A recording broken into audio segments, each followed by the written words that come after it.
Allah ya isan mana, Allah ya isan mana, Allah ibi mana hakkinmu. Abin da ya fi min ciwo a rayuwata batancin da aka yi ga biyayyen halitta, wallahi shine ya fi komai yi min ciwo a rayuwata ta duniya.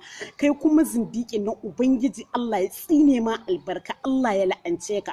Kin ce wani ke musulma ce, mun ji ke musulma ce, ki gaya min a hadisi ko alkur'anin da aka ce ya mace ta fito tsirara, ki faɗa mana wani hadisi ne ko kuma wani Qur'ani ne aka ce mace ta fito tsirara. Ke ba kya tausayin kanki ne, ba kya tausayin iyayenki ne, ba kya tausayin kannanki, ba kya tunanin ran da zaki koma ga Rabbu samawati, ba kya tsoron ran da za a tashe ki ga abin da kika aikata a doron ƙasa ne.